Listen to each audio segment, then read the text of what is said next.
send our officer information, but these. Oh. I'll use one.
Anybody heard from Merrill?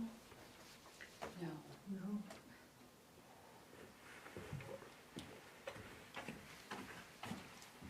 Nobody has any texts? Yeah, I just checked. Do you? I Thank you. didn't have one. Excellent, I'll give that tomorrow too. Thank you. All right, we'll get going.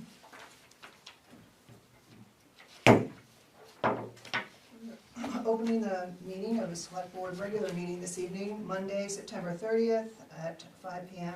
in the Bethel Town Office meeting room. We do have a quorum with 4 board members here. We do expect our 5th to be arriving at any moment, and we're joined by Town Manager Sharon Jackson and Town Clerk Jessica Grover. Will you please stand and join me in the flag salute? I pledge allegiance to the flag of the United States of America and to the republic for which it stands, one nation, under God, indivisible, with liberty and justice for all. Very good. This is the time of the meeting where we open it up for public comment. Okay. All right, hearing and seeing no one for public comment, we will move on to 4 adjustments to the agenda, I have none. and we have none. This evening, we do not have any public hearings. And we'll continue on to action on minutes. Action on regular select board meeting minutes from September 18th, 2024.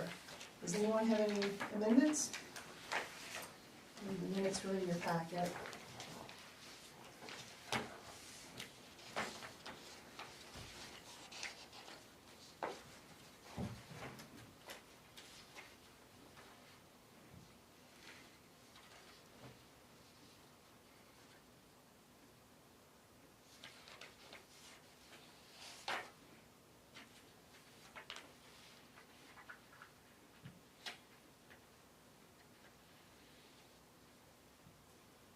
Are we doing good?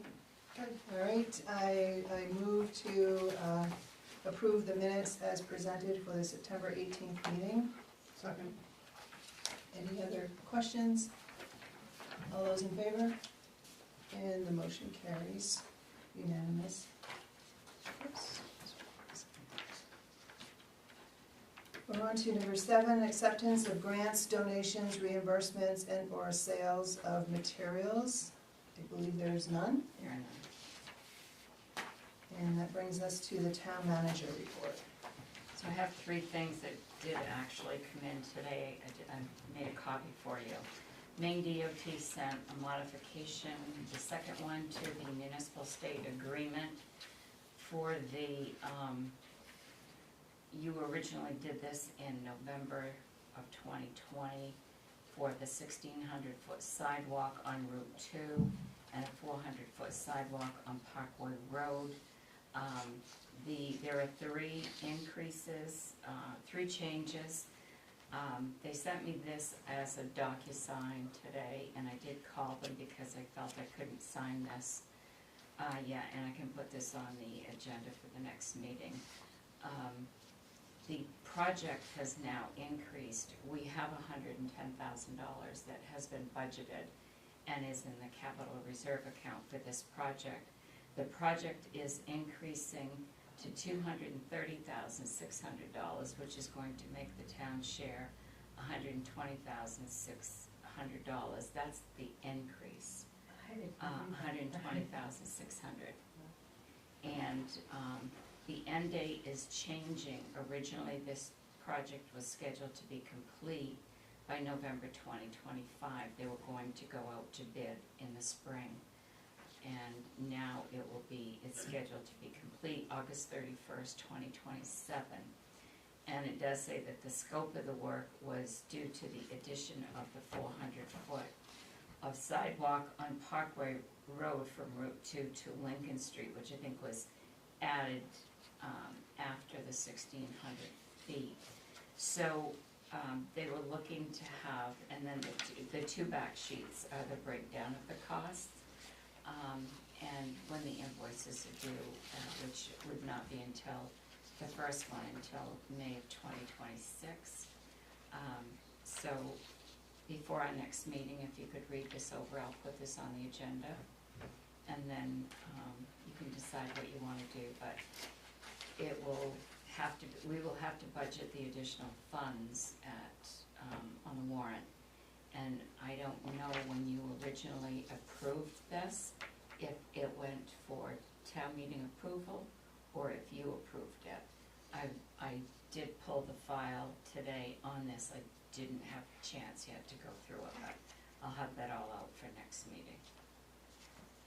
And then the other two things that came in the mail today, the proposed 2025 state valuation from Maine Revenue Service and the preliminary 2025 state valuation also from the Maine Revenue Service. So I've given you copies of those. No action is required on either of those. It's just information. And those also I put for the assessors. Thank you, Sharon. Does anybody have any questions? Okay, we'll continue. Board committee report. I believe there's none. There are none. Brings us to our business items. 10A, discussion and action to waive the bid process for and to contract for mold and asbestos removal. So we've been receiving information, we have information, I just asked Sharon if she can give us an update on what's on our table in front of us now. So I made a copy of the information on the bids that I've received. And then the other handout I gave you was I made a copy of the structural inspection report that was done in August of 2022 on this building. It does show all four levels of the building, all four floors. So, as I stated earlier, a week ago today, we discovered that there was visible mold in the basement. So I contacted one company right off to see when they could come and do an inspection. They did come on Friday and did that inspection. That company they do the mold extraction, they also do asbestos removal. They do not do the hygienist report inspection before or after their process, but they do recommend that, and they recommended the name of a company that could do that for us. In their proposal, they talk about the two processes that they use. One is a dry ice blasting for the mold removal, and the other one is a soda blasting, which also is for the mold removal too. And in the soda blasting, that will take care of all the charred areas in the basement where there was a fire at one time. The asbestos proposal is separate from the mold extraction. And that process would need to be done before the mold extractions can be done because of the high blast of the two processes. For the mold extraction, what would happen is that would blow the asbestos throughout the air in the basement. So the mold, the asbestos has to be removed. They set up a confined area, and then the mold process is done. What they would do is they would seal off the door upstairs here so that no one could go into the basement that way. They would use the bulkhead to get in. The process would take 10 to 15 days to do. They would bring their dumpsters to throw out anything that is no good in the basement. They understand that we have documents that are retention that we have to keep. What they do is they take all the cardboard boxes, they remove all the documents that are also infected with the mold. And then they throw the cardboard boxes away, and they recommend that we buy the totes they will transfer all the documents in the totes. They will mark the totes. We would have to then find a location to put those totes because everything has to be empty in the basement before they start their mold extraction process. They also take off the wall boards, they take out the insulation. That would not be able to be put back. That has to be out before they do the mold extraction. And then if we wanted the sheetrock to go back up, or the wall boards and the insulation, then we would have to do that after, and that would be at our expense as well. They recommend to mark everything, so that has to be removed, and that would go in the dumpster. Anything that is good, we would have to put it in totes. So that's the one company that did everything except the hygienist stuff. I did call a second company. They do not do asbestos removal. They do mold extraction, but they only use the dry ice process. They could not do an inspection until October 4th. So I didn't go any further with them because if I did, it would be after October 4th before we would get a report, and then I would have to take the asbestos and go to a different contractor for a proposal from that. They would write out the proposal for the mold extraction. I called a third company. That company does the mold and asbestos removals. However, they do not come in and do an inspection. We would have to contact a consulting company who would come in and they would do the inspection. I did call. I didn't leave a message on that one. I did that on Thursday when I got that information. I was out of the office actually from Tuesday through Friday, but I took care of some of this stuff while I was out. I called the next company and then I left a message for that one and I did not get a call back. So that's where I am. There are not a lot of companies out there that do everything. Some do one or the other or whatever. So that's where we are. We did bring, when we went down, I didn't go down, Jessica went down because she had to bring up the big Bella wooden box. He examined that, the first guy that came last Friday, and he said that the mold was already seeping through that wood box even though it had been washed when it was brought upstairs.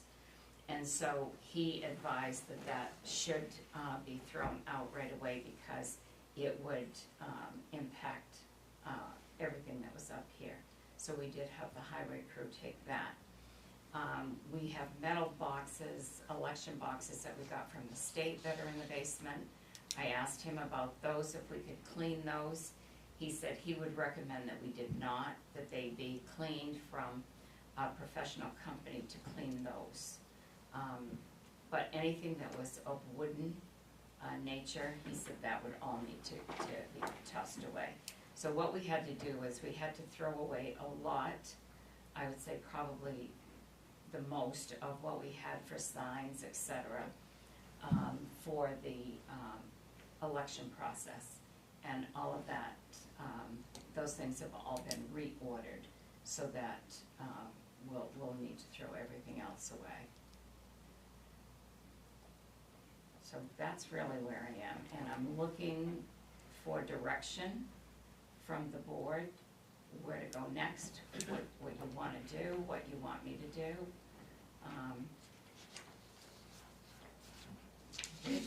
I went down today. Yes. So there's no dehumidifier down there. I was just wondering if, could we start with putting a few dehumidifiers down there and see if. So that was the other thing, I knew there was one other thing.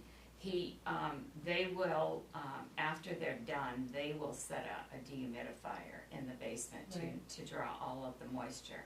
And I still had something else too, to draw all the moisture. And then he advises that once this process is all done and the hygienist does the final inspection to show that there's nothing left, then we install dehumidifiers that we buy.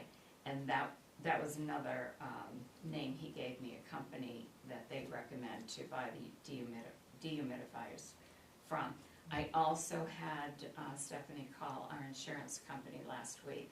He came here Friday, this Friday. Actually, it was the Friday before that the inspector came. This past Friday was the Friday that the insurance company came. And we would not be covered unless it was pipes that broke and caused the water that ended up causing the mold. So he said that what it appeared to him is that it was all of the moisture in the cellar. As far as setting up dehumidifiers now, it's not gonna take the mold away. Well, nothing's really in it. I mean, mold is everywhere all the time, so it does grow when it gets wetter. So I was just like, if we dried it out down there. I guess my concern is that we spend all this money to blast and everything, but like, if there's some dirt floor there, the spores are everywhere. It's not really gonna go away. This is why they're recommending these two blasts, because the floor is both concrete and dirt. So he said that the mold is in the dirt floor. Yeah. And the only way to do that is through this dry ice blast. It's also in the cracks and crevices on the walls. So this dry ice system, which I actually gave you a description in the email of what this does. In the dry ice blasting for mold removal process, the mold is sprayed with carbon dioxide, thereby causing it to shrink and detach from whatever surface it is bonded to. This stops the mold from growing again. High pressure is also used at 78 degrees Celsius, minus 78 degrees Celsius, or below freezing temperatures in this operation. And then in the soda blasting, it involves spraying sodium bicarbonate, which is baking soda, at high pressure onto a surface. This strips off the mold without damaging the wood surface, water pipes, or electrical lines. Soda is hyper effective at removing substantial amounts of wood from even the smallest crevices. So if there is a small amount of mold, they can do processes other than these blasting processes. This is because of the dirt, and he also mentioned the cobwebs and all of the dust in the basement. And then after everything is done, it's followed by putting it in a permanent dehumidifier that is regulated by certain temperatures. I think we would also, like, you would have to put some sort of vapor barrier down, like, it will come back. I mean, even if we do this process, if we just leave it as is, like, it's just, I mean, the mold is everywhere, it's in the air all the time. But if we I think like we would need to have some sort of vapor barrier, like on the floor and walls, and, I mean, that would just be hundreds of thousands of dollars to do, I would think, if you really wanna get rid of the contact, I mean, if there's dirt floor down there, it's going to come back. Well, So I'm this not is- saying it won't come back, because it could come back. Yeah, But this will be like a temporary fix, so I just wonder, like, that's why I wanted, I still haven't seen upstairs, but like, feels like a huge cost to me, and like, if it's gonna come back Well, in a year or two. you can't say if it comes back, it's there, it's not gonna go away Right. unless you do something. So Well, it's always gonna be there, and it will get worse if you don't do something. I don't know if putting in a dehumidifier will help or whatever, but it's still not going to fix the problem that's there. And we haven't had issues in the past. This was just recognized about June, right? Or just after June? No, it was just recognized 2 Mondays ago, because remember you and I went down, we Yeah. didn't see any surface mold when I No. took you through the basement.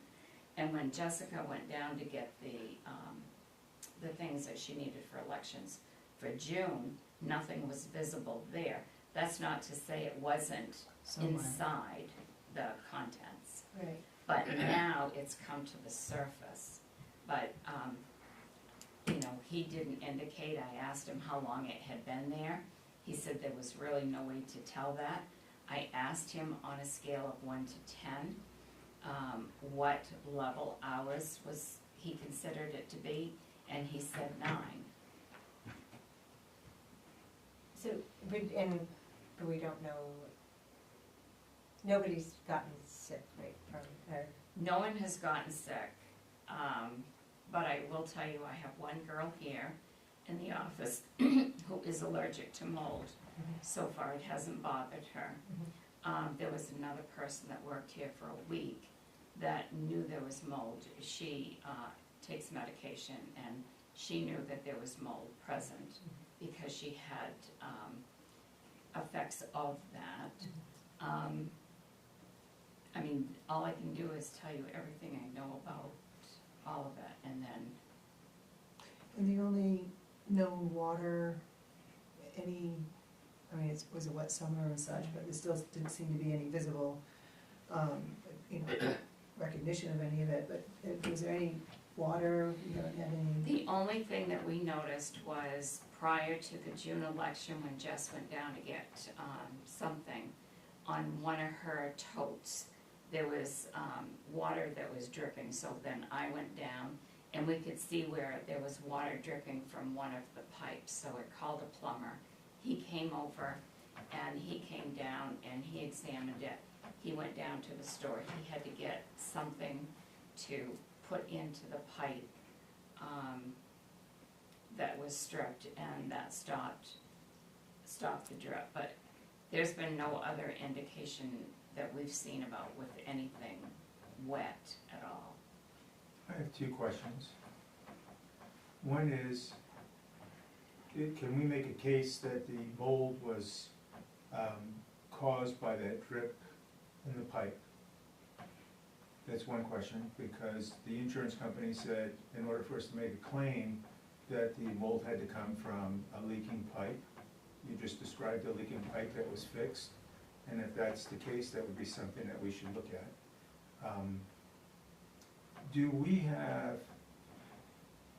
Is there legality around mold in the building?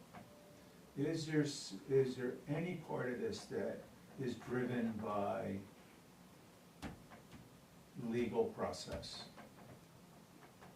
Your first question, I can send the insurance company the invoice from the plumber, showing what he did to the pipe, and see if that has any bearing on a claim. I can do that tomorrow. The other is, I don't know the answer. Because we're gonna try to make a decision, and if there's legality parts, if there's something that we are legally responsible to do, I would like to make that part of my decision-making process. If it isn't, then I have to really think hard about what the next move is. So when you say legal, are you referring to, are we required under law to Yes, take is care there, of the mold? does Is that what it you mean? fall underneath some type of agency that says this is what needs to be done when you have this mold problem? Okay, I don't know the answer to that question, but I can find out. So the mold- Because as you're saying, there's two ways of doing this. There's the way that old school, the way farmers did things in the old days, ventilation, dehumidifiers, Yeah. vapor barriers, and you go to work on that and you minimize the problem. You close the basement off to the upstairs and you have mitigated the mold problem. You haven't taken care of it. And that is on one level of mitigation. The other level, there's a more serious and a more complicated level of mitigation, is what you've just described to us. And the difference between price is huge. There's a lot to be said for doing it an old school way of mitigating it and confining it to one space. And it really is a stopgap. All of this is a stopgap response to an issue. Nothing is going to get, no procedure that we do will, well, there is a procedure that we can do that would get rid of the mold. And you'd lift the building up and you would take care of the foundation underneath it. I mean, really, No, it can be done. no, I know. It can be done. You just throw hundreds of thousands of dollars at the problem and it goes away. But then comes common sense and finances, and that just doesn't make sense to do, at least. Well, unless we have a Conversation here. plan, Yeah. you know, like, what do we need as a town? And, you know, like, as we talked this morning, like, only about 25% of this building is being used. And does that make sense to pour so much, I mean, unless we can turn it into something that we would use all 4 floors and, We can discuss that a little bit. Yeah. But to do that would take oh, yeah, yeah. millions of dollars. Right, It right. would not, to be able to use this building to its potential is millions of dollars. And that doesn't, just conversational wise, that just doesn't make any sense for this application. No, we can, as representatives of the town, would say that we would never be able to get the town to support putting millions of dollars into this building to be able to get rid of the mold and to be able to use the building to its fullest potential. Is that a true statement, or am I just making it up? Well, I think we have to me, we have an immediate situation. Well, and- we're getting to that, Yeah. because the immediate situation is the mold. Right, And if we take care of the mold stopgap, is one way of doing it. We're doing it of, where in the spectrum do we fall? Do we have the maximum of getting rid of it permanently, and we have something between controlling it and keeping it contained, between that and fully getting rid of it? So where are we gonna fit in that discussion? Right. Where are we willing to take it? right, and for me, right now, the upper levels are Not, you don't even aren't want a to. part of it for right now, for me. No, yeah, but You know, this is a building that the town owns, it's an asset. We have assets, we have human assets, we have, you know, other physical assets, and we have the building asset, is what we have at the moment. The horse is out of the barn, in my opinion, with the inspections and such that have been done. And I mean, after it's done and cleared, yeah, is it gonna not come back again? There's no guarantee, but you have to mitigate it, just like any of the other gases in a building, radon and such, if you put mitigation in. And then I think this provides us with the opportunity for further conversations of our physical plan. And we do have a responsibility for the employees that are in this building. Oh, Yeah. that's what, yeah, It's a human, that's why. a human assets and, Yeah. right, for the town. But I'm just wondering, like, can we, since there's no dehumidifying going on down there at all, and hasn't been, like, could that be a first step, is to get a bunch of dehumidifiers down there? Because the mold is everywhere, it's in this room, it is everywhere, so it's just that it's found an environment that's conducive to it growing on surfaces. And so if we can make it unappealing for it to grow on surfaces by making it drier down there, it may just shrivel up, you know, and go away.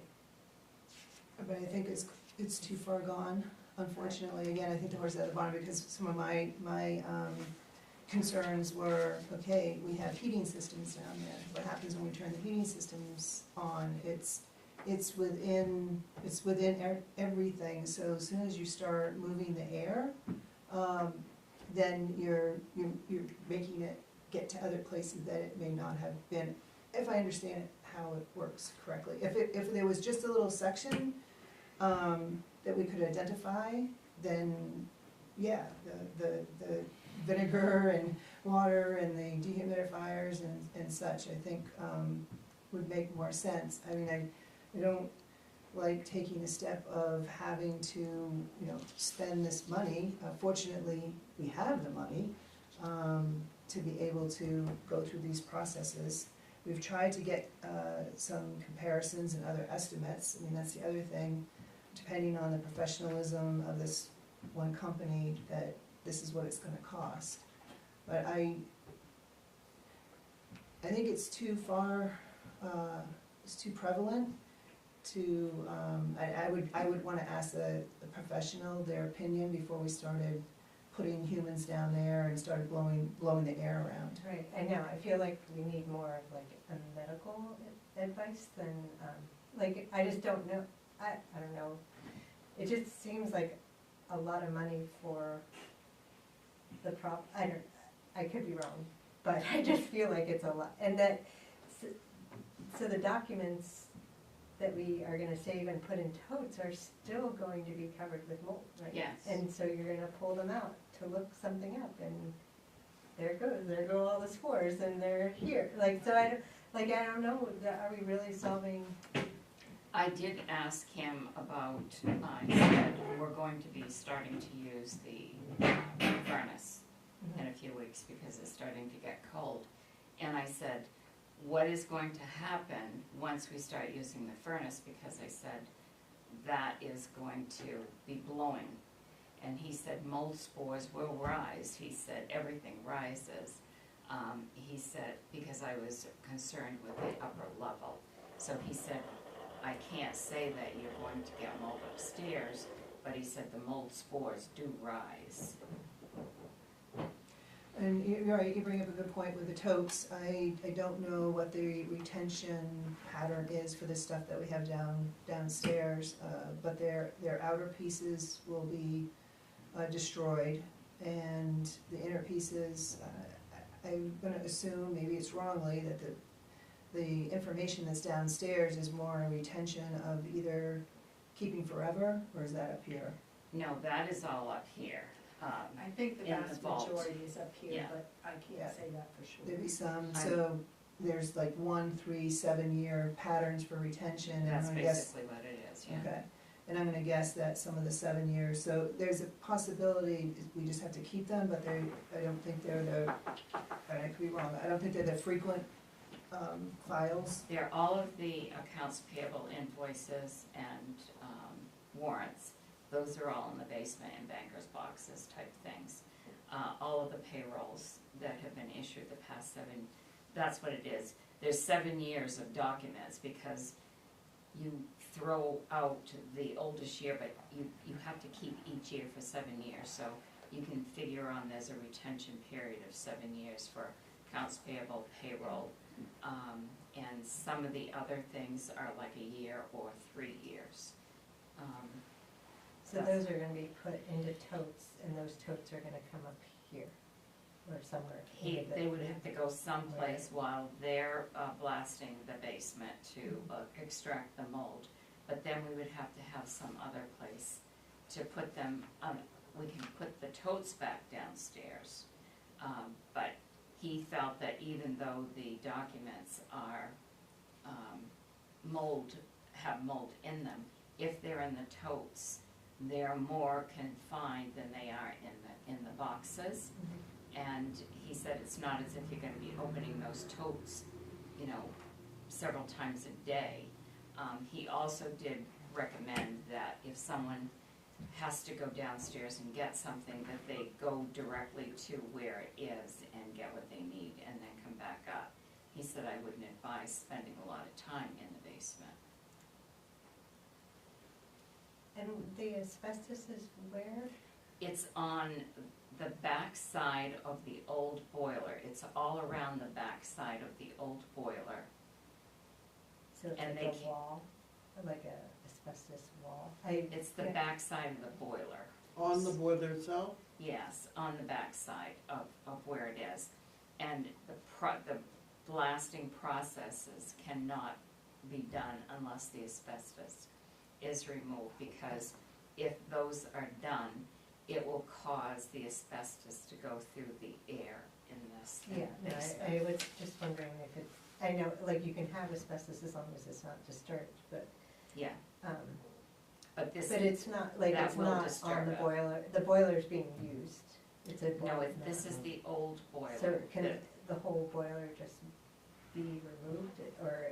I don't Yeah. know, I didn't go into I that wasn't with sure if him. they could remove and- it without disturbing the asbestos. And I don't know if it is just boiler contained or what. He said it's around the back side of the boiler around it.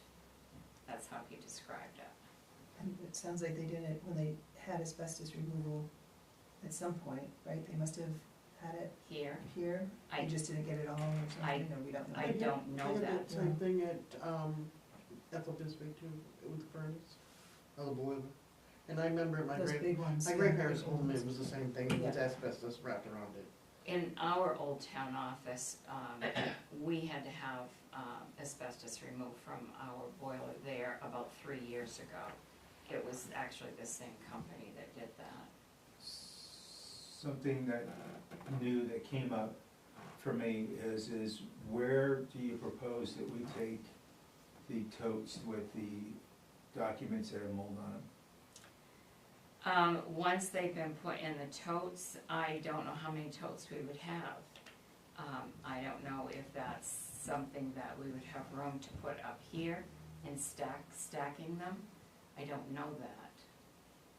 We won't know how many totes we need until, These totes are sealed, airtight? yes, there would be like, you know, when you go and you buy a tote to pack things in, it just, We'll just make sure they're airtight. yes, just regular totes, plastic totes is what he said. So, we're gonna have to remove all the sheet rock on the walls and They everything? do, yes. Yeah. We But- don't do But anything. you said that we would have to replace that if If- we don't wanna get mold again, If because you now don't your want that, walls are gonna be yes, exposed. it would have to be So, that and the insulation that they would end up pulling off. I think we would need to get, I don't think that's true. I think that it's some type of barrier needs to be put up. Sheetrock is not the right barrier, I mean- because that absorbs Right, moisture. right, So that we would should be do this, the spray foam type thing. something they'll come up with, But again, which is it's a another big, expense. Huge expense. Right, well, whatever it is, and he didn't necessarily say what we would have to put back, but what they take off cannot go back on, that's why they're taking it off. But if we don't have a plan right away, So basically what I'm hearing is that we almost, if we're gonna stay in the building, we have to go downstairs and mitigate this problem professionally. It's not something we're gonna be able to throw together with employees and whatever else, or it's not a half-ass kind of job. It's gotta be done fully and within a reasonable, I like to use codes, but there's no code for this, but they're to a level that is industry standard of safe to use the building. I'm sure that they do have standards that they have to go by, or codes, I'm not really sure. Nobody said so, though, I didn't get anything. They have As to far be as the licensed company to do itself. this. The Yeah. company has to be licensed Right. to do these procedures, and they are, but, they wouldn't be doing this Well, unless it's they gonna were be done, licensed. it's gonna be up to that standard. Yes, It's nothing less, but up to that Right. standard, and that's gonna be a price tag of about how much? well, the mold removal is 60 and the asbestos is 12.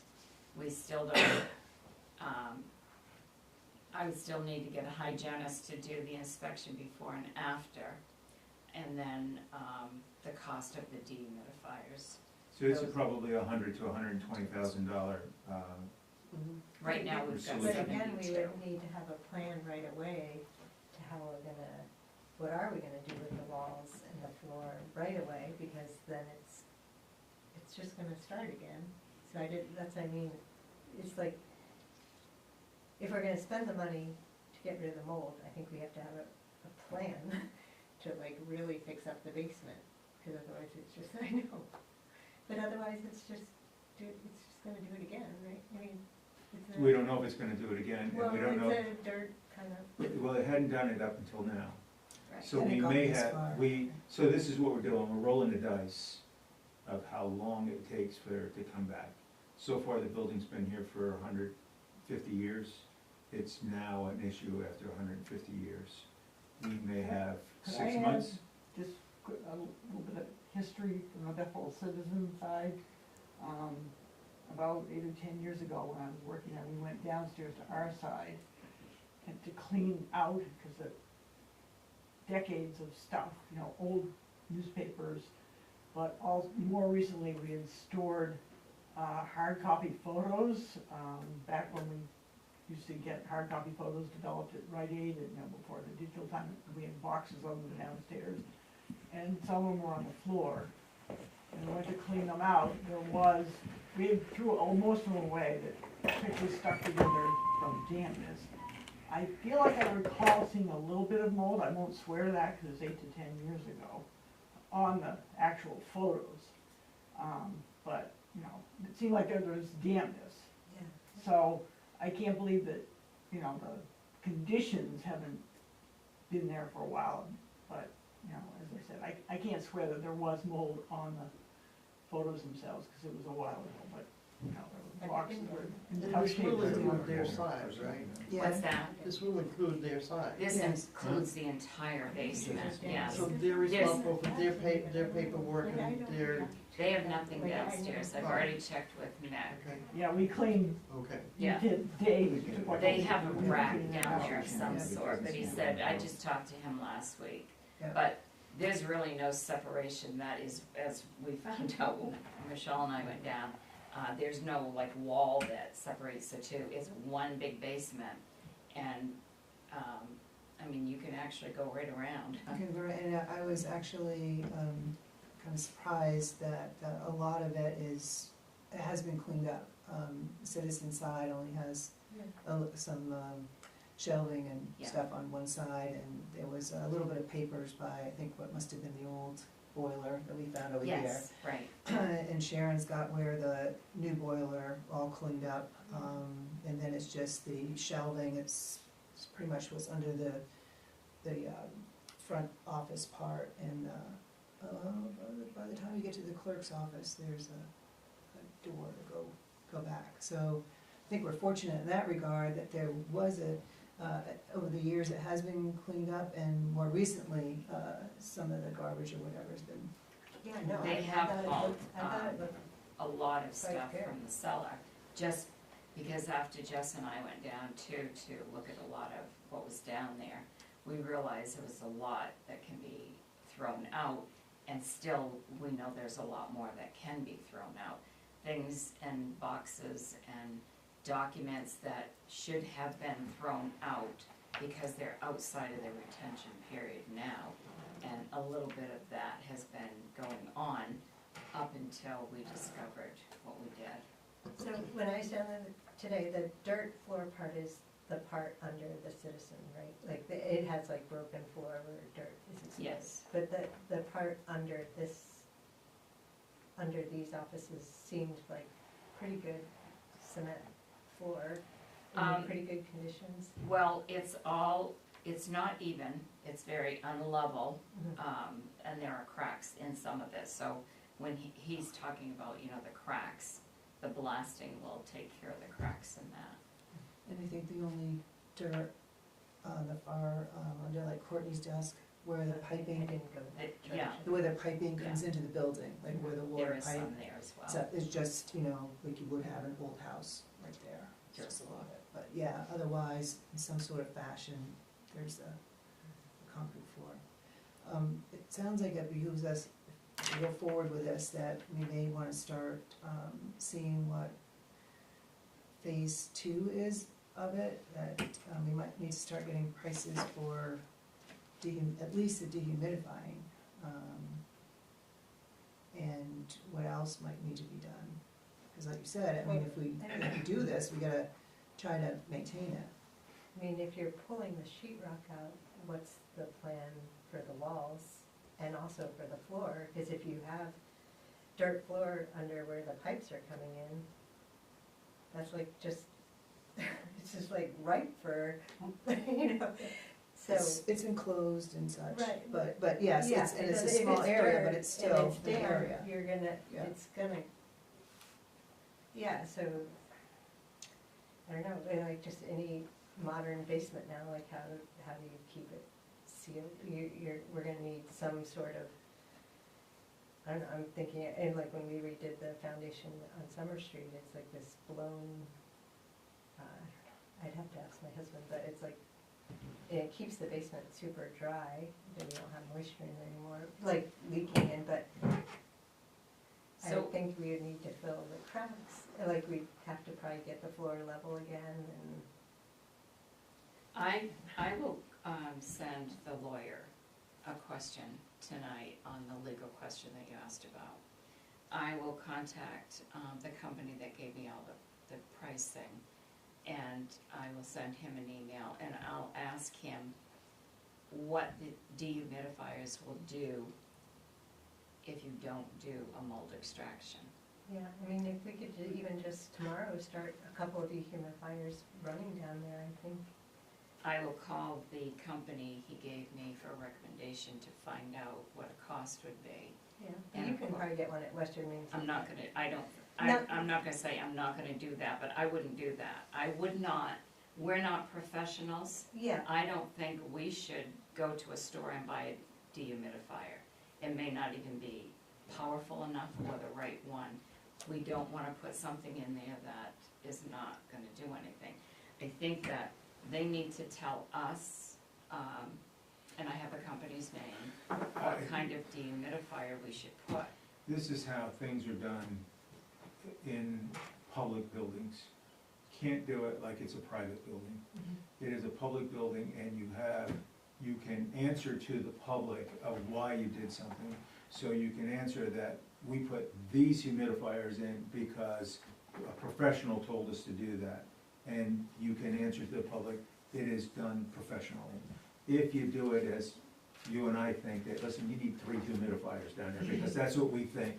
And the public is gonna say, where'd you get that information? Oh, Sarah and Frank said that. I know. Well, that just doesn't fly. No, I you know, I don't think that's a permit, but I feel like if we could even just start the process, like, I know, like. Well, I it's can, not- and she's gonna go on it tomorrow, and I Yeah, think that's yeah, pretty yeah. quick. Yeah, yeah. She's gonna ask the professionals, they have given us preliminary information that, they don't want it disturbed. In fact, their first course of action is gonna be sealing, the Here- doors.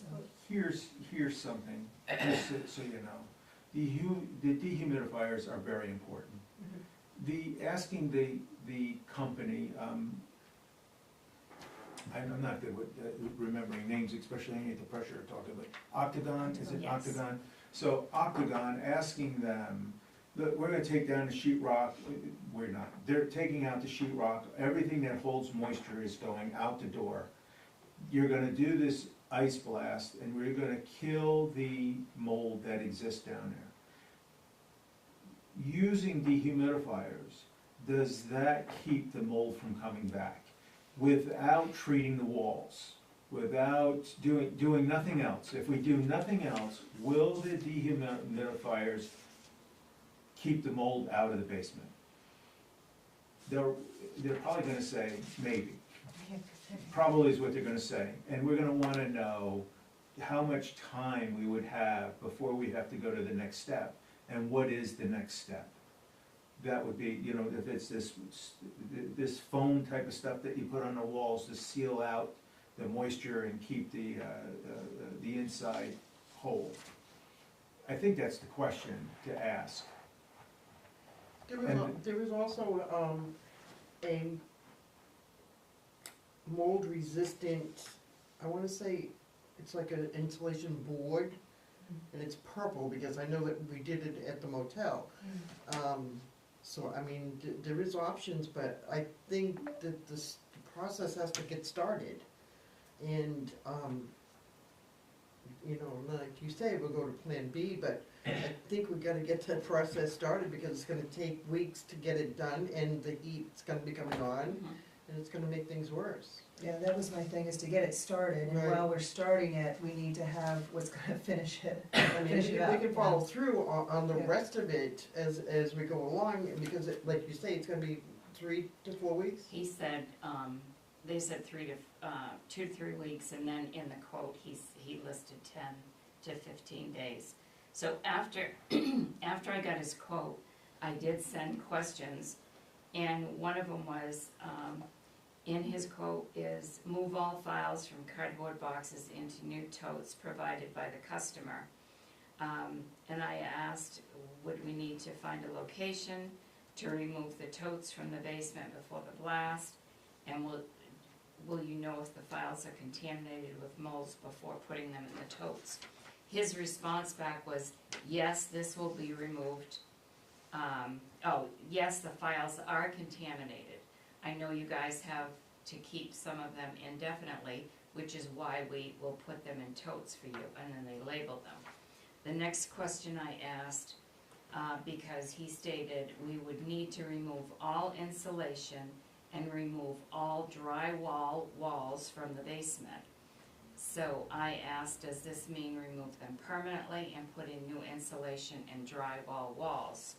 His answer was, yes, this will be removed permanently and would need a contractor to reinstall.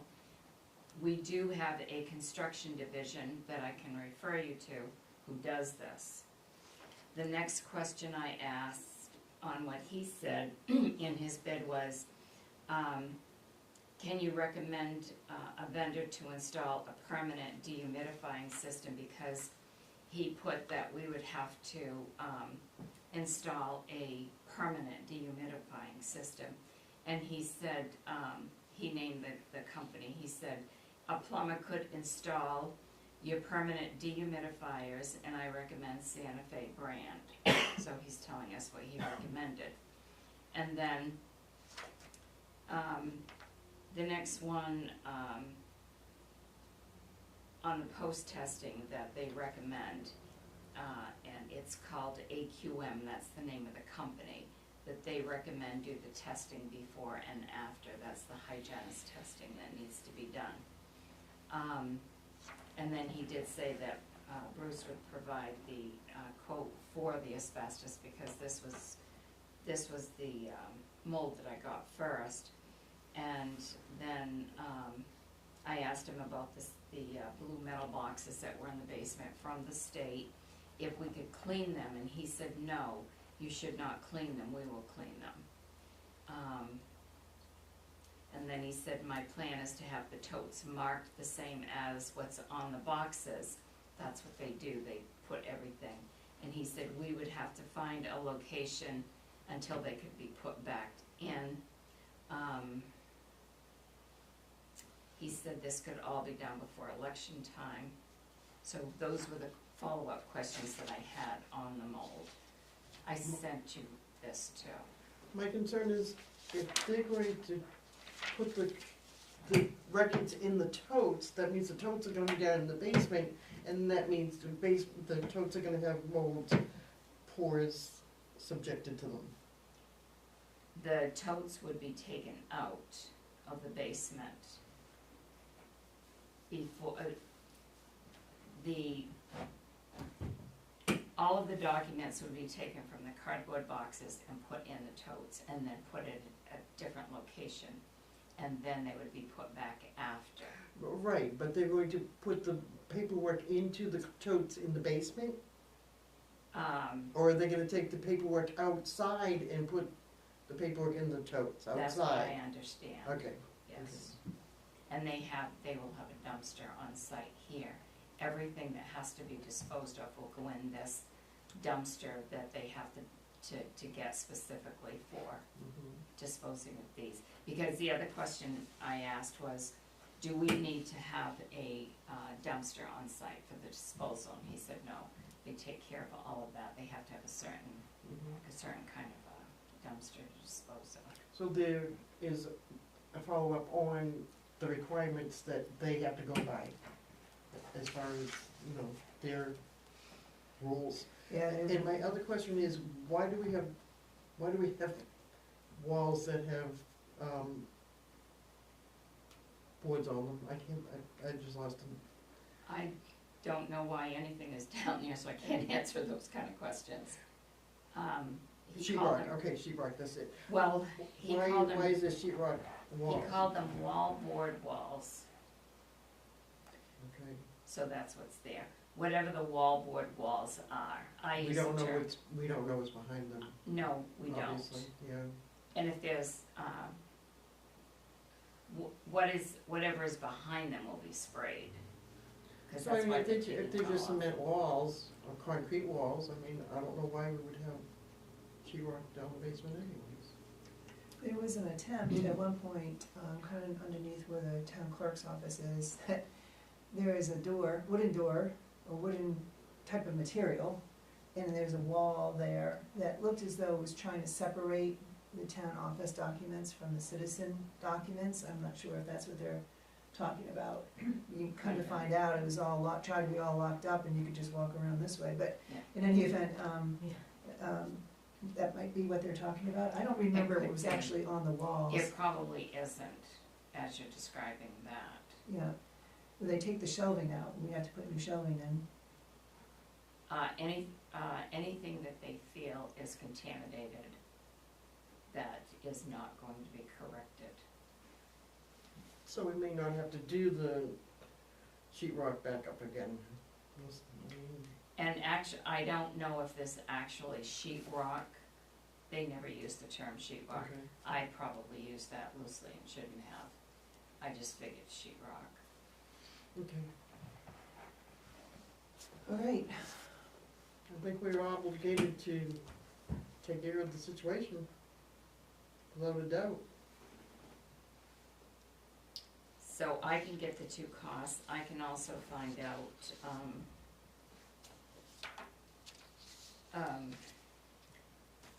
about putting dehumidifiers in now, although he said that they, the dehumidifiers would be installed, once their work is done to make sure everything was all dried out.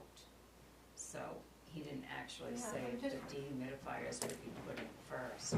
There's no way to get advice, I don't know who you get advice from, but like, for any other, like, is there any other process besides this one that is, seems so expensive?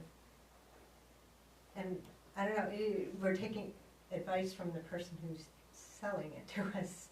So, you know, I feel like there's a little bit of a conflict, you know, like, he's not gonna tell us to do something different, because then he's not gonna make the money. well, that's why we tried to see if we could get other firms to provide Yeah. the service, and we just, haven't been able to get. But are there anything. any, besides blasting, do we know whether we're gonna do the, liquid nitrogen or the soda? Both of them is Both. what he's So recommended. that was another question, because the soda's gonna leave white powder everywhere, right?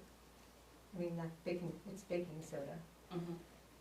so how do you get rid of the white powder? I don't think it's gonna leave, I don't think it would, it's gonna be mixed with water and. Yeah, it's a mixture that's used, It's so actually, you need you're to not gonna have throw it like out. baking soda all over Right, the wall. Right. But I mean, when the water evaporates, you'll Well, have. they have to extract it, that's the system, I mean, I think that the baking soda blasting is probably the more common, process that people are familiar with when you're dealing with mold. But it's not, it's my understanding, they just don't just like blast and leave it there. They blast and it needs to be then extracted. Right, because it's gonna loosen Yeah. she read that it's gonna loosen the mold. With the soda blasting, it involves spraying the sodium bicarbonate at high pressure onto a surface. This strips off the mold without damaging the wood surface, water pipes, or electrical lines. Soda is hyper effective at removing substantial amounts of wood from even the smallest crevices. And then the other process, what it does is it shrinks the mold and it will detach from its So then, and surface. then they extract it, right? I mean, the fire extinguisher is baking soda, you know, is sodium bicarbonate, so you see that white powder because. So here is the white elephant that nobody's talking about. And I think we need to at least say it and put it on the table. We have 2,500 people who live in this town who are looking to us to make a decision, the town decisions. And here we come up with mold in the building, and we're talking about mitigating the mold, and we're gonna spend $120,000 plus to be able to get rid of mold out of the building. So, putting it on the table, I think that each and every one of us sitting here, and anybody who's listening to this, is that our backs are up against the wall to do something. So, we have said, well, we could take care of this problem really quickly and get on it and buy some humidifiers and do some stuff ourselves, like we would do for ourselves, and do this within a price range which would cost very little money. But we're looking at doing this in a public building with regulations that are out of our control. The state has come up with these regulations, the federal government has regulations. You're gonna be looking into that. That's the question, legal, what the ramifications of all that is. And we are bound to do it that way, even though we're representing 2,500 people who we're gonna go spend money that they have put into a coffer that we're gonna go spend that money. That is a big elephant in the room, which makes it hard for, I think, for any of us to struggle with spending this kind of money on a mold problem that, more than likely, if any one of those 2,500 people had mold in their house, would not go through this system of getting rid of the mold out of their house. People have been fighting mold in this town for a long time, and I would bet that it's done with dehumidifiers and Clorox bleach. I think that's how it's done, and it's done with a few $100s, not thousands, and not tens of thousands, hundreds of thousands of dollars. That is a big elephant, and that's a hard thing to swallow, and it's a decision that we're gonna make, and we're gonna hear from some of those people about how we spent all this money. And I don't see any other way of doing it other than spending the money to do it the right way, the way that we're supposed to do it. And that's a hard thing. That's the difficult decision we're making, that we have to make tonight, or we're gonna be making. So does anybody have any other questions to ask that we haven't already asked? I mean, I guess the one thing I have is, they have did they give anything about their background of, their success rate? I can get all of the recommendations that I need. They have recommendations. On it. And then the other piece that, to keep in the back of our minds is, I believe in professionals. They're gonna do the best job that they can, but if something goes wrong, what's our backup plan? We don't have to answer it tonight, but if this whole building, if something happens and all the sport, if everything gets contaminated, what happens then? I'm told they always look at the Well, glass, they're insured. yeah, but, Right, they are insured, but the other thing, based on what you just said too, does it make sense to have them come in the other floors? Since it's been discovered on the basement.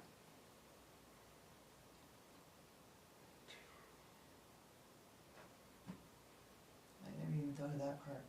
I didn't until you just said something that made me think of that. My husband always tells me I look at the glass half full, I mean, half empty instead of half full, but. The hygienist, I'm not exactly sure if he would come through the rest of the building. But he didn't, when Matt came here, he didn't recommend that we do the other floors. I mean, he knows that we had 3 other floors, but he didn't recommend that. Mhm. Well, I think we stick with for me, I think we stick with the plan that we have. I was just thinking if something happened downstairs where things came upstairs for some reason. Was, That actually made me think of another thing that I wanted to ask, was about the sealant that they said they were gonna put on.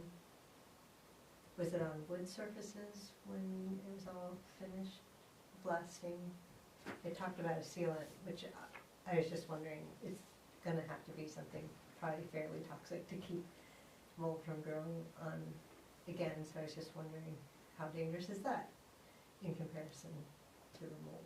I'm not remembering a sealant. Where did you read that? I would think that if they're doing things by a state standard, it would not be toxic. That's one reason why things are so expensive.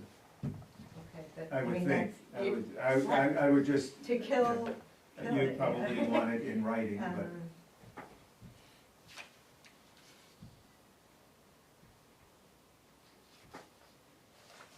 You can't use lead paint anymore, they're not gonna No. put stuff in that's got chemicals like that. and, you know, I envision sort of a hazmat scenario with, the protective gear that the workers use and come in. These floors are gonna be sealed off from the basement, and they'll be going in and out of the bulkhead, is that correct? Yes, they will. So, as best as can, that's where they're gonna be going in and out of, we won't have any, Here I found it, it said all remediated framing will be sealed using a clear and antimicrobial sealer. So I was just wondering what that is, because it's gotta be something that kills mold. So I do remember reading that now.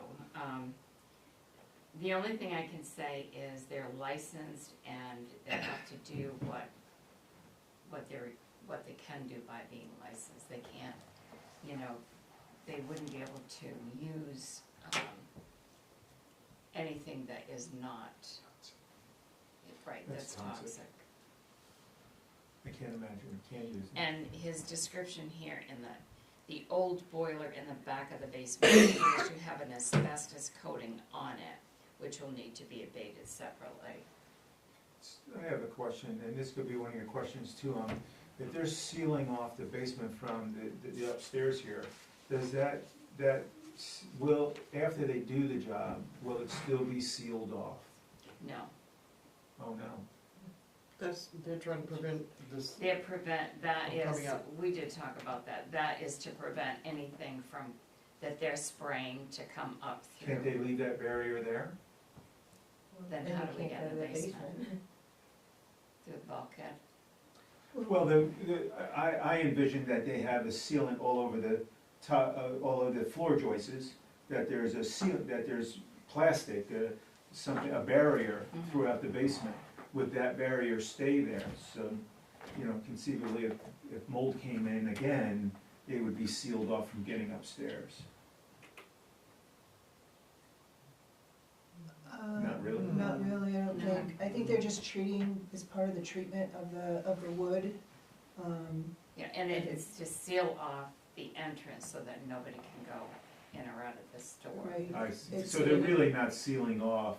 No, It's sealed off as no. much as it is right now. There's not Right. another barrier going up. Right, it's sealing I off see. the Okay, door I that get it. would not be used at all. Isn't And it- they won't use this door, they will use the outside entrance. Is the citizen office still heated by the old boiler in the back, or they have something different? No, I think, Heat pump or something? no, you put a new boiler in there. They There's did, a furnace in, Yeah, a few years ago, right? 2022 Oh, was a okay. new, was emergency oil burner. So, I know you have the bid, but sometimes it helps to read things again, but remediation will consist of the following: set containment on the door to the work area, set negative air to prevent the spread of mold into the work area while remediation is being performed, remove all disposable contents, loose building materials and debris, remove all drywall walls from the basement, remove all insulation, remove all files from cardboard boxes into new totes provided by the customer, ice blast the subfloor, joints and all exposed framing in the front of the basement and the side of the basement, soda blast the subfloor, joists and exposed framing in the back side of the basement. That's where there was a fire. And detail clean the entire space that will include HEPA vacuuming, damp wiping, and chemically treating where necessary. All remediated framing will be sealed using a clear antimicrobial sealer.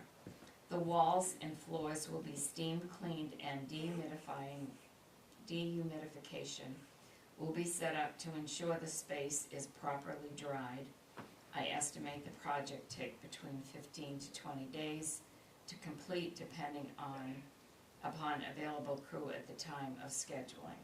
The estimate does not include any correctives such as installing the permanent dehumidification. I recommend maintaining a 50% humidity level year-round, which will require monitoring humidity in the space using humidistats in various areas.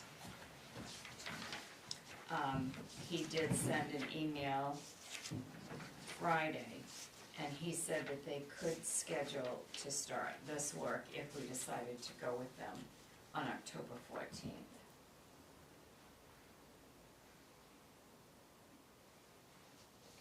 And the humidifier is not gonna take the mold away, it's only gonna take the moisture away. Right. The mold will still be there. I don't think this process is gonna take the mold away. Well, that's what they're saying it's for. But a humidifier is not gonna do it, for sure. That's not the purpose of a humidifier.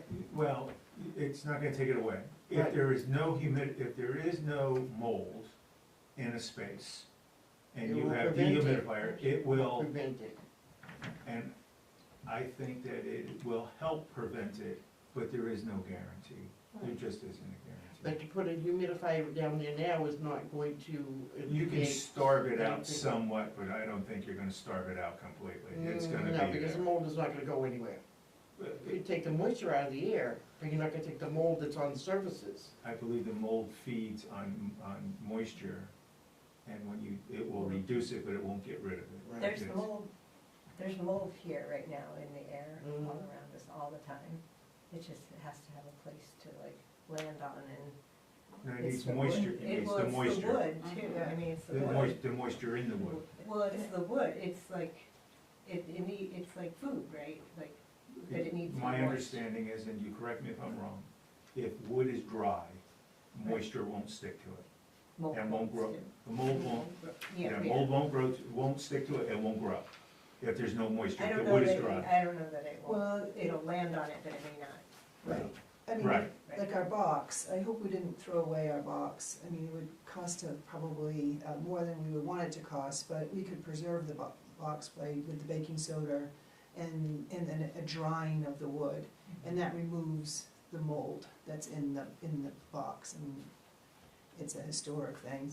Maybe we can preserve some of it, but that would be a case where it's wood, and you can do that, and you can get the mold out. I think we'd be having a different conversation if this was rated a 1 or a 2 versus a 9 or a 10. And I have a hard time with his rating of a 9. Yeah, me too. Because I kind of agree with Sarah, that we are getting information from the guy who's selling it to us. Yeah, and Although I think that he has credibility.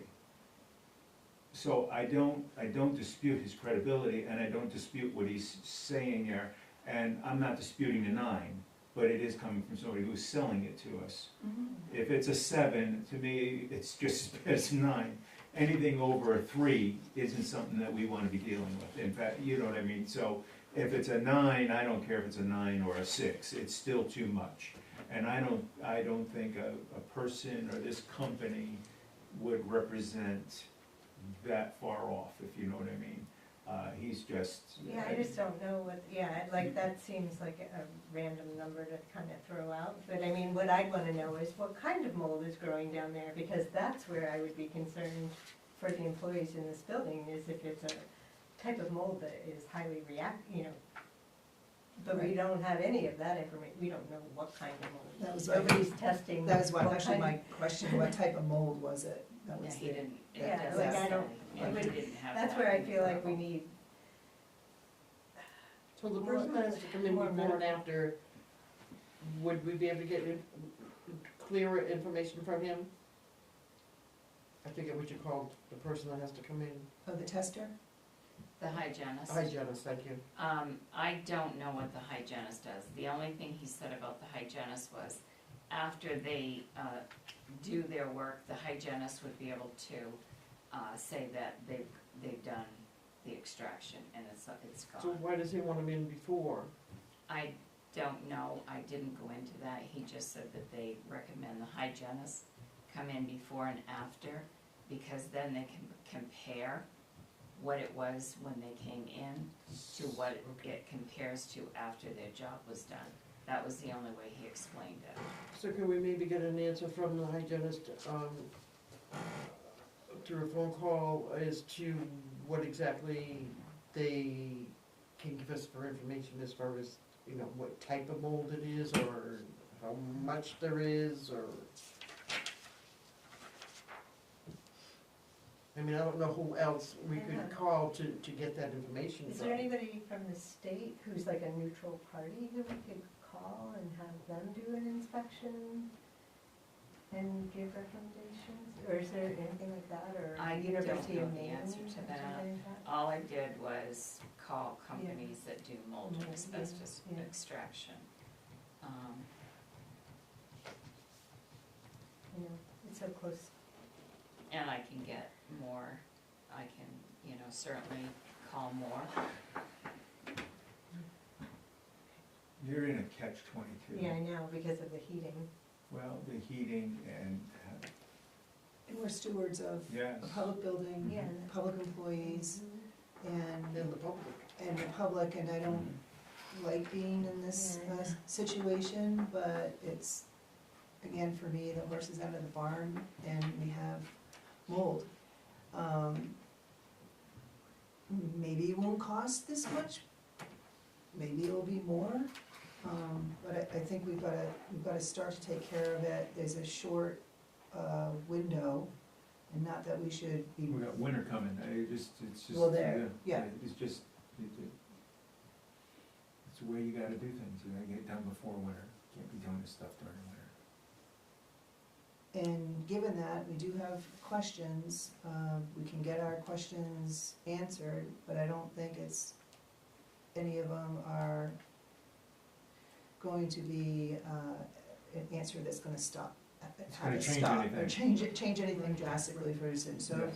I will make a motion to waive the bid process and to contract for mold and asbestos removal with Octagon.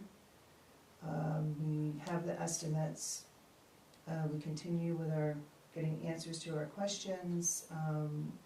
We need to try to understand, once this is removed, what our continued remediation needs to be done with the dehumidifiers, or other things. Walls. Yeah. And we know there's gonna be additional expense for totes, housing the totes, for the hygienist, Hygienist. testing. Second, we have more questions? Anything different question that we haven't already asked? No, but I think if Sharon, I mean, not that we have to have another meeting or anything, but if we can just get the information via email as soon as possible, and if there's any issues after we get that, then maybe we would have another meeting, but like you say, it may not be any it may not be any deal breaker information. Okay. Yes. Any last thoughts? I guess if we're gonna go forward with this, I would say the totes are gonna be full of spore-covered material, so I don't know where those should go, but they shouldn't come upstairs, and they probably shouldn't ever be opened again, if we're being that upset about the mold, like, they need to probably. I would have to agree with you. Like, if we're gonna go to this extreme, like, we can't just be throwing these totes around, cause then. I thought of that, and I think that potentially what we should do, if we should discuss doing, is a container and putting a container in a safe place where this stuff could be locked up in a container, maybe at the Public Works or even at the airport where it's fenced in, and it can't be, it would be harder to vandalize. But something like that, a container, and these, as I understand it, right, these files are accessed very, very minimal. They are, only if we need actual invoices. The bulk of the information we would have in the software programs. Right. From running the accounts payable and payroll for those two areas. You just wouldn't have the other level of detail by pulling the invoices and all that. This stuff is mostly for legality reasons, isn't it? It is. So we don't have those situations come up very often. So them being in a container somewhere locked away is not the end of the world. And that would be a good idea too, Yeah. Yeah. as an option. We can look into that. I think that at some point, we're gonna have to look at long-term, what, this building, and a long-term look at it. What this building looks like in 3 years, 5 years, 10 years, 15, 20, and have a discussion about that at some point. But I think that that would just muddy the waters of getting this situation taken care of now. But that would be something that would probably be should be in our thoughts, and we take a look at it sometime.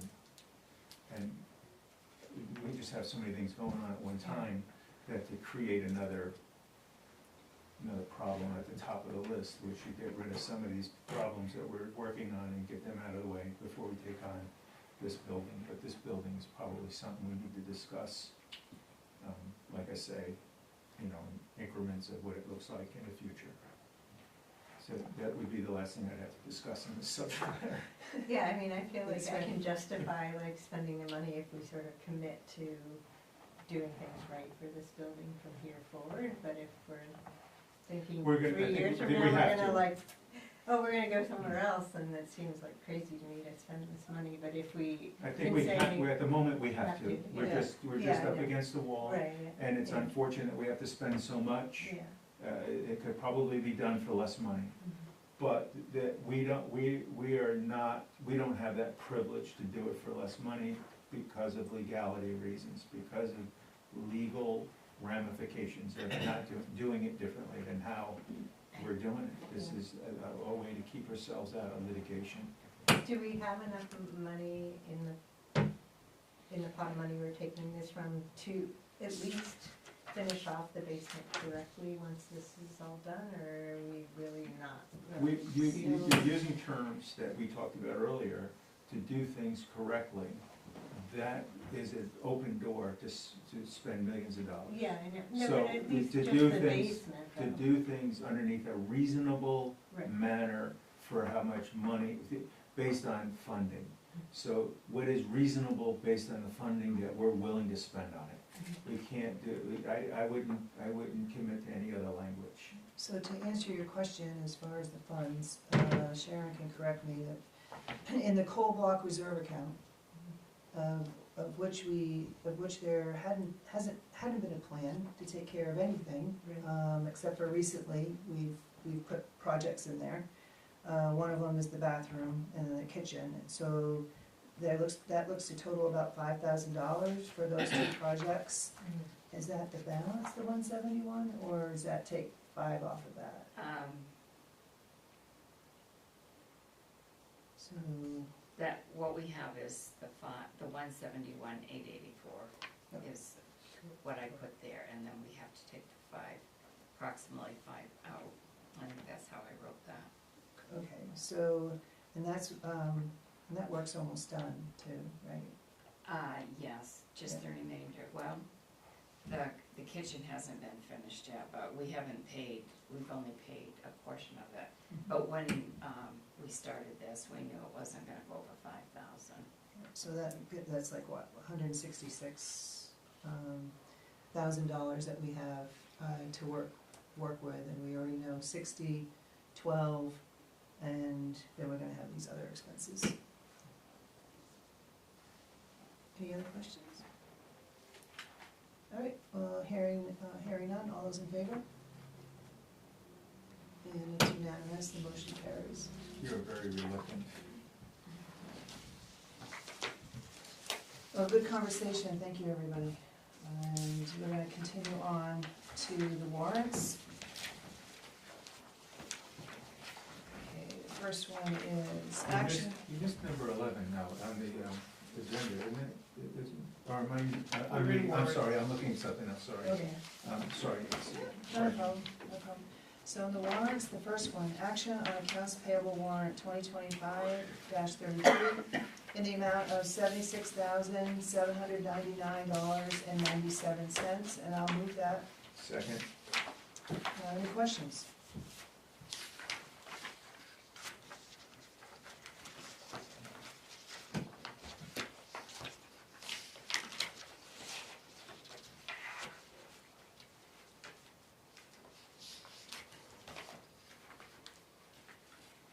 All right, hearing none, all those in favor? And that passes unanimously, thank you. Second warrant that we have is action on accounts payable warrant 2025-34 in the amount of $75,357.68. And I'll move that. Second. Any questions here? I see we have a new name under cleaning. Yes, we have, it's two ladies are doing the cleaning here now. And the others retired, or? No, they're just not doing it anymore. Do you have any other questions?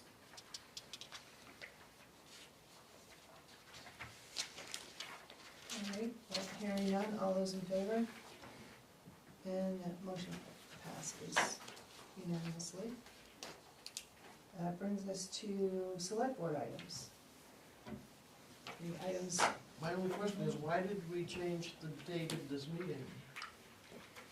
Well, originally it was to take action It on was this. just gonna be a special meeting, Yes. but and- this one subject. Yeah, and then, Meryl wrote and said she wouldn't be able to be here Wednesday. And there were some things that we were gonna do on Wednesday that were not gonna be ready for Monday because it was just gonna be a special meeting. So I, wrote to Michelle about that, and, yeah, and we try to accommodate when there's subject matter that's coming up. You all have been very accommodating to try to have 5 persons in on those discussions. And with Meryl not being here on Wednesday, and with some of the future meetings that we had lined up, like the auditors not being able to come until a week later, it's allowed us to, some of those topics that we were gonna talk on this Wednesday, we can talk about on October 16th, when everybody's here. And still, the primary reason here was to see if we wanted to take action on the mold, and that's why it was moved up a couple days. and I thought it would be best if all five were here for the meeting that we were gonna have this Wednesday, for the various things that were gonna be on, and when Meryl said she couldn't be here, I thought, well, maybe it makes sense not to have it because she's not gonna be here, because some of the She's not things she's here. asking, yeah. She's not. She's not here She asked today, about, yeah. so. Yeah, I hope she's okay. I haven't, nobody's gotten any messages Can I from turn her, off right? your phone? Yeah. Any other comments? I just, is it okay to tell them about what, the Conservation Commission is working on it's not I'm gonna say grant, but it's not a money grant. It's, we're writing an application to apply for, it's called Energy Efficiency Rural, I don't know, EEPRC. Anyway, it's for smaller communities that have high vulnerability in terms of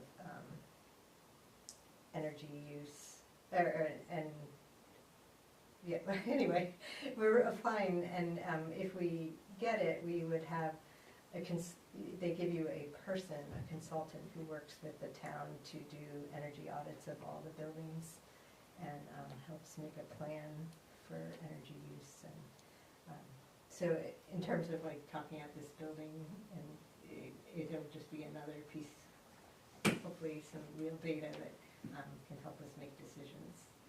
So they're applying for a grant in a sense for Yeah. consulting services, there's no money involved. Yeah. That you just, if you get it, you get Yeah. the person who helps your town. So we'll have that on the agenda for October 16th, right? There's grants to go forward with grants, they need to come to the select. Well, there's no money. No, but there's, I mean, But that's not, listen, that's not the town going for it. Well, it's in the name of the town. Oh, It's and- due on Friday at 5. Sorry, we have been talking with Sharon a couple of times about. Well, we could still just bring it up on the 16th. Yeah. Even though there's no money involved, the town's still liable for that consultant. If the town's participating in it, it should be brought to the select board. I think that's the easiest way to explain that. I met with their committee this morning, Oh, great. and the due date was Friday. And we met another time too, but. Nice. Anything else? And then we are, in the Community Resilience Partnership Grant that Merrill got, we are gonna, we have contacted John Snell, who can do an energy audit, an initial energy audit of the buildings as Like what well. he was gonna do before, so he said he If you can could still do- do it yeah, for that and same so that grant cost. expires, like, the report needs to be filed by December 18th, or you have to give the money back. So we are trying to get that done, and he can come do the energy audit in October and then present to the board at a November meeting, if that is okay. Great. That's part of that existing grant Grant, anyway. yeah. It keeps getting extended. Yeah. Yeah, So- Yeah, I didn't realize Yeah. it had a final date until very recently. Well, good, So- and thank you. I would just like to acknowledge that the town of Bethel lost a member that was instrumental to our town. Doug Jones passed away, I think on Saturday, due to I think he had a brain aneurysm that caused an automobile accident that ultimately took his life. And I think that, I don't know what to think of it. It's painful to think about, but at some point I think that whatever we can do, we should step up and do it. But he was definitely somebody who contributed to our town, and I'd just like to recognize him and wish his family and his staff and everybody who know him, the best. Yeah, condolences, yeah. Yes. Yeah. Thanks. So, anyway. If there's nothing else, we entertain, I'll make a motion Motion to to adjourn. adjourn. I'll second. and our next meeting, just one meeting of October, will be October 16th. unless something else comes up. Right, all those in favor of adjourning? There we go, motion passes. Thank you. Sharon, did you say that the mold company is Octagon, is the name? Are they out of Wyndham? Yes. And when did they